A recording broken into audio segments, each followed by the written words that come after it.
Hello विद्यार्थियों, प्रत्येक दिन की तरह आपके सामने मैं tangent academy maths YouTube channel की ओर से विद्यार्थियों एक बात मैं आपसे शेयर कर लेता हूं, साझा कर लेता हूं। वह यह कि जिंदगी में मुश्किलें आती हैं, कठिनाइयां आती हैं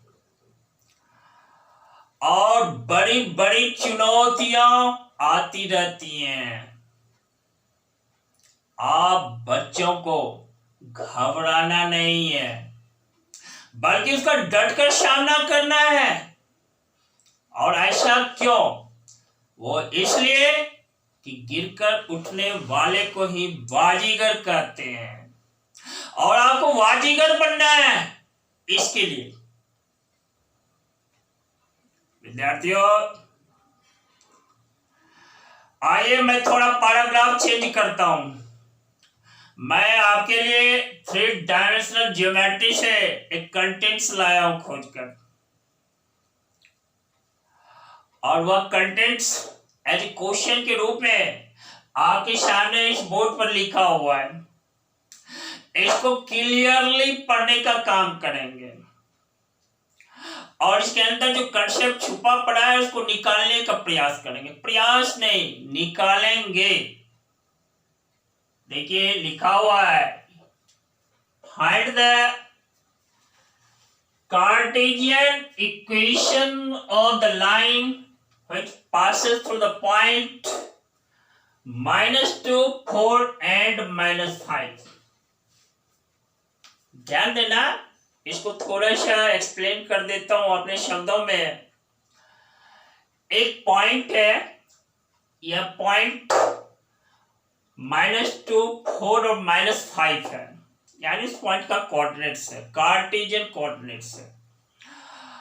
और इस पॉइंट से लाइन पास करता है, और वह लाइन है कहां? वह लाइन स्पेस में है।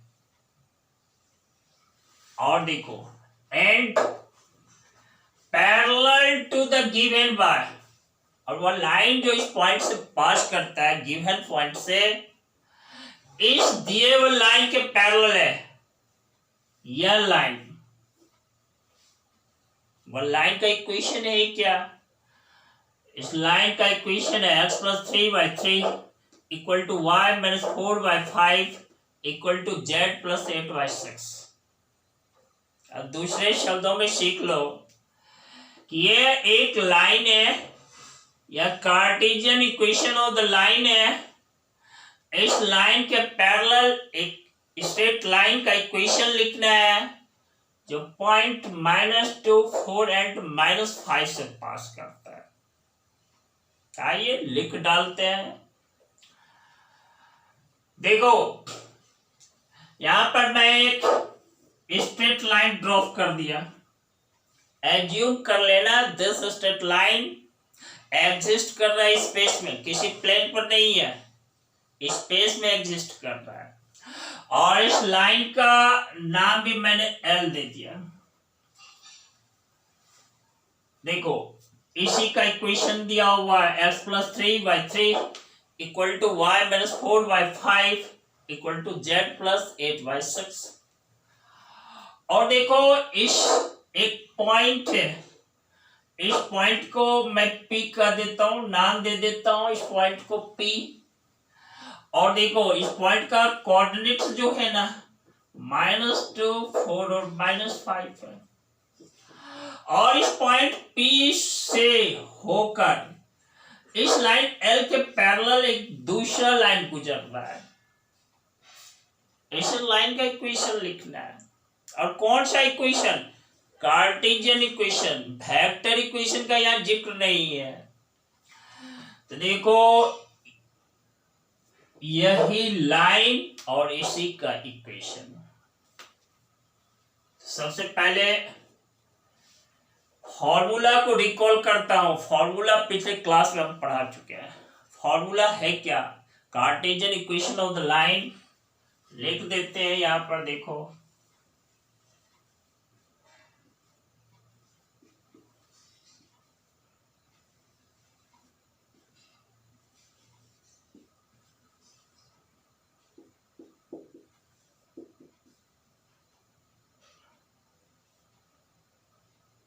देखो x minus x1 by equal to y minus y1 by b equal to देखो z minus z1 by c that is equal to lambda. अब यहाँ पर टर्म्स को समझ लेना जरूरी होता है। x1 y1 z1 क्या है, a b c क्या है, यही खास मायने रखता है और वह आपके समझ में आए तो इक्वेशन लिखना इजियर है आपके लिए। तो देखो यहां पर x1 y1 और z1 इसी पॉइंट P का कोऑर्डिनेट्स है, कार्टेशियन कोऑर्डिनेट्स है। दूसरी बात यह A, B एंड C जो डिनोमिनेटर में देख रहे हो ये क्या है, ये A, B और C इस लाइन L का जो है ना डायरेक्शन रेशियोज है। अब प्रश्न उठता है कि यदि लाइन L का डायरेक्शन रेशियोज है ये नीचे वाला लाइन जो उसके पैरेलल उसका डायरेक्शन रेशियोज क्या होगा। तो ध्यान रखना पैरेलल लाइंस के डायरेक्शन रेशियो सेम होते हैं, डायरेक्शन एंगल सेम होता है, डायरेक्शन कोसाइन सेम है। याद रखना, अपने रिमेम्बरेंस में रखना। इस तरह से ये देखो इस लाइन L का डायरेक्शन रेशियो यहां लिख देता हूं। देखो A, B और C ये 3, 5 एंड 6 है, यानी A जो है ना वही 3 है, B 5 है, C और क्या है 6 है। इस तरह से x माइनस x1 के प्लेस पर क्या पुट करना है, -2 डिवाइडेड बाय a के प्लेस पर 3 रख देना है, पुट कर देना है। देखो y माइनस y1 4 है, y minus 4 divided by b that is 5 और क्या z माइनस z1 के प्लेस पर -5। देखो z -5 divided by c that is 6 और इक्वल टू लैम्ब्डा लिख देना। अब देखो लैम्ब्डा क्या है, लैम्ब्डा रियल नंबर से बिलोंग कर रहा है या कोई स्केलर क्वांटिटी है। तो इस तरह से ये देखो जब इसको रीअरेंज करते हैं x plus 2 by 3 equal to y minus 4 by 5 equal to देखो z plus 5 by 6। This is the equation of the straight line which passes through the point P and which is parallel to the line L. यही देखो x plus 2 by 3 equal to y minus 4 by 5 equal to z plus 5 by 6। विद्यार्थियों आप इसी तरह equation of straight line को लिख डालना ठीक सेम वे में, इसी तरीके से। और मैं जस्ट अगली क्लास में आपके सामने एक नया कंटेंट्स लेकर आऊंगा और नया कंटेंट्स होगा तो ऑटोमेटिक कंसेप्ट उसके साथ नया होगा। आप डटे रहना। आप सभी को lots of thanks. Very good.